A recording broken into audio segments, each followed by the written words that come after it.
Jadi saya di sini akan menjelaskan tentang manajemen proyek stakeholder, pemangku kepentingan.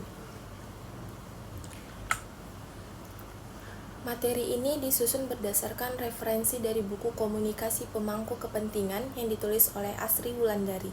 Buku ini memberikan pemahaman mendalam mengenai pentingnya komunikasi dalam mengelola hubungan dengan berbagai pemandu kepentingan.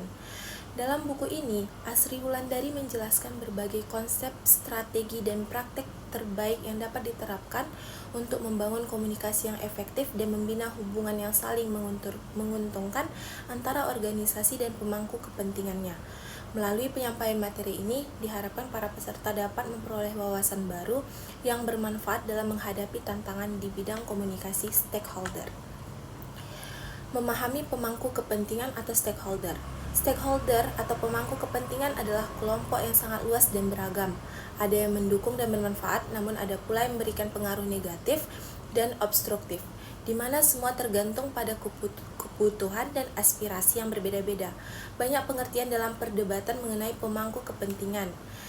Masih banyak lagi pengertian pemangku kepentingan yang bias diambil dari para ahli. Dan kesimpulan singkat yang dapat saya ambil dari pengertian pemangku kepentingan atau stakeholder adalah pemangku kepentingan bisa dianggap sebagai pihak yang terlibat dalam suatu isu atau proyek. Maka mereka memiliki peran penting karena suara dan kebutuhan mereka bisa mempengaruhi arah dan keberhasilan suatu organisasi. Contohnya karyawan, investor, pelanggan, komunitas, dan lain-lain. Mengapa pemangku kepentingan penting? Mengelola hubungan dengan pemangku kepentingan secara efektif dapat membantu organisasi mencapai tujuannya, mengurangi resiko, dan meningkatkan reputasi. Memahami kebutuhan dan harapan mereka juga dapat meminimalkan konflik dan meningkatkan kerjasama. Atribut yang paling banyak digunakan untuk menganalisis dan memprioritaskan pemangku kepentingan adalah kekuasaan, legitimasi, urgensi, dan kedekatan atau proximity yang dikatakan oleh Snoward 2012. Pemangku kepentingan potensial dapat dibagi menjadi 3 kategori berbeda, yaitu konstituen internal dan pemangku kepentingan yang memiliki kepentingan nyata dalam perusahaan atau stakeholder utama, kelompok penekanan yang mempengaruhi perusahaan atau pressure group, dan pembuat kebijakan atau regulator yang dapat membuat kebijakan eksternal, kontrol dan peraturan pada perusahaan atau yang dikatakan oleh Fasin 2018. Aktor pemangku kepentingan. Friedman dan Miles 2006 mengklasifikasikan pemangku kepentingan dengan mempertimbangkan kelompok orang dengan hubungan yang dapat dibedakan dengan perusahaan. Kelompok pemangku kepentingan yang paling umum untuk dipertimbangkan adalah shareholder atau pemilik modal, customers pelanggan, suppliers dan distributors pemasok dan distributor, employees para karyawan, local communities masyarakat sekitar. Sedangkan menurut Friedman and Miles 2006 terdapat pemangku kepentingan di luar pemangku kepentingan utama. Mereka diantaranya NGO atau LSM yang terkadang dianggap sebagai representasi atau perwakilan dari pemangku kepentingan. Yang kedua pesaing, ketiga pemerintah, pembuat peraturan dan pembuat kebijakan lainnya, keempat pemodal selain pemegang saham seperti kreditor, pemegang obligasi, penyedia utang. Yang kelima media, yang keenam masyarakat pada umumnya, yang ketujuh aspek non-manusiawi bumi dan lingkungan alam, yang kedelapan mitra bisnis, yang kesembilan akademisi, yang kesepuluh generasi masa depan, dan yang 11 generasi sebelumnya, seperti pendiri organisasi perusahaan. Tipologi pemangku kepentingan atau stakeholder dapat dibedakan berdasarkan pada diagnostik hingga 3 atribut, yaitu kekuatan, urgensi, dan legitimasi. Beragamnya kelas stakeholder diidentifikasi berdasarkan kepemilikan yang dikaitkan dari 1, 2, atau ketiga atribut, yaitu power, legitimasi, dan urgensi. Ketiga atribut ini telah terbukti sangat penting untuk proses identifikasi stakeholder. Atribut dan jenis pemangku kepentingan. Dormant stakeholder, atributnya memiliki power, memaksakan kehendak mereka pada orang lain tetapi kehilangan legitimasi dan urgensi. Yang kedua, discretionary stakeholder, memiliki legitimasi namun tidak memiliki power untuk mempengaruhi organisasi atau klaim mendesak. Yang ketiga, demanding stakeholder, memiliki urgensi atau klaim yang mendesak namun tidak memiliki power atau legitimasi untuk menegakkannya. Yang keempat, dominant stakeholder, memiliki power dan legitimasi atau klaim yang sah di dalam organisasi yang memberi mereka pengaruh kuat. Yang kelima, dangerous stakeholder, memiliki urgensi dan power namun kurang legitimasi.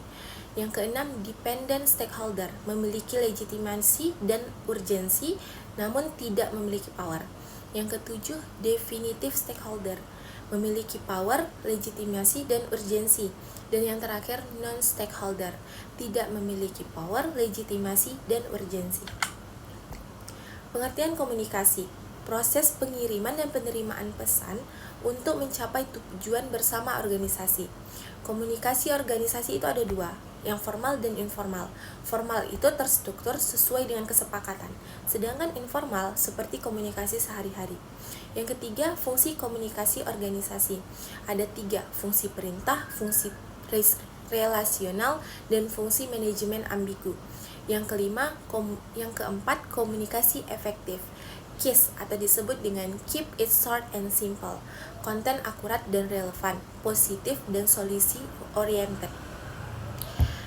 Metode dan persiapan komunikasi pemangku kepentingan itu. Satu, metode komunikasi. Ada 3 macam, komunikasi oral, komunikasi tertulis, dan pesan tersirat. Yang kedua, persiapan yang diperlukan. Satu, menentukan tujuan dan pesan, rencana komunikasi yang jelas, daftar kontak dan distribusi pesan, mekanisme komunikasi dalam keadaan darurat. Yang ketiga, elemen penting, memahami audiens, membangun batasan pesan, memiliki bukti dan alat pendukung. Memilih metode komunikasi tergantung pada aturan individu atau kelompok dalam pekerjaan kita. Aturan ini memiliki 2 elemen, yaitu tingkat pengaruh yang dimiliki stakeholder terhadap keberhasilan proyek dan tingkat relevansi yang dimiliki proyek dengan kepentingan stakeholder itu sendiri. Pemetaan stakeholder dipetakan menjadi 3 indikator tingkatan, yaitu high, medium, dan low. Tingkat komitmen pemangku kepentingan. Yang pertama itu ada kontak, yang kedua awareness, yang ketiga understanding, yang keempat engagement, yang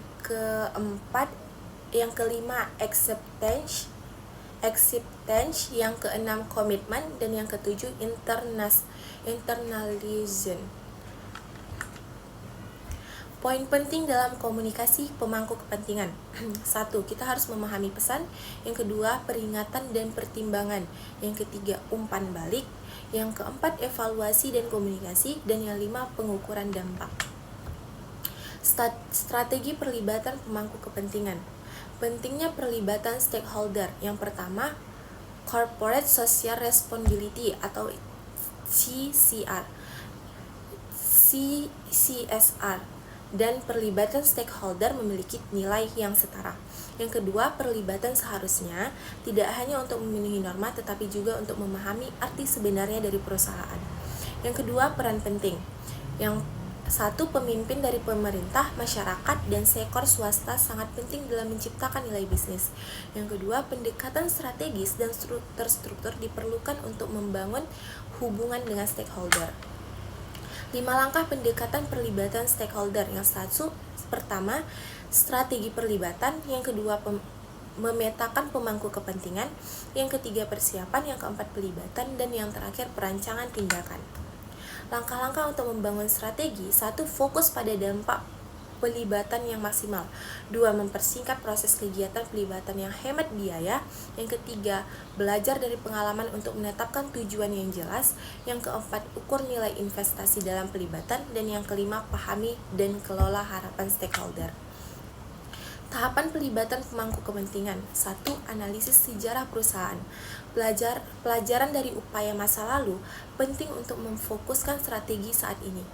Pertanyaan kunci 1, apa? Apakah upaya sebelumnya berhasil? Indikator kinerja apa yang mendukung penilaian? Yang kedua, how? Apakah format perlibatan sesuai? Bagaimana cara mencapai tujuan dengan sumber daya yang lebih efektif? Dan yang ketiga, apa yang dipelajari tentang harapan stakeholder? Sudahkah kita memberikan umpan balik yang sesuai? Yang kedua, menghindari kesalahpahaman. Dan yang ketiga, diagram ambisi. Gambar ini adalah contoh diagram. Kita dapat menentukan tingkat ambisi dalam perlibatan pemangku kepentingan. Beberapa tingkatan tersebut adalah check-in, modifying communication, transparency, modifying performance, dan transformative engagement. Tabel ini adalah tingkatan dalam langkah menentukan tingkat ambisi tersebut. Sudah dijelaskan di sini. Ada check-in, modifying communication, transparansi, modifying performance, dan transformative engagement. Pemetaan pengaruh dan stakeholder. 1. Identifikasi pengaruh. Yang kedua, strategi pemilihan stakeholder. Dan contohnya, pelibatan masyarakat lebih fokus pada aktor lokal dibandingkan organisasi internasional. Taktik perlibatan pemangku kepentingan itu ada taktik bergantung pada ambisi perusahaan, sumber daya, dan konteks. Apakah inisiatif mandiri atau tanggapan terhadap peristiwa eksternal? Yang kedua, jenis perlibatan. Ada event tunggal dan dialog berkelanjutan. Dan yang ketiga, ada pertimbangan strategi. Jika perlibatan merupakan bagian dari inisiatif transformasi modal bisnis, strategi harus berkelanjutan. Yang kedua, sumber daya yang tersedia mempengaruhi tingkat ambisi dan biaya perlibatan. Mungkin sekian yang dapat saya jelaskan tentang stakeholder. Lebih dan kurang saya mohon maaf. Saya akhiri dengan wabillahi taufiq wal hidayah. Wassalamualaikum warahmatullahi wabarakatuh.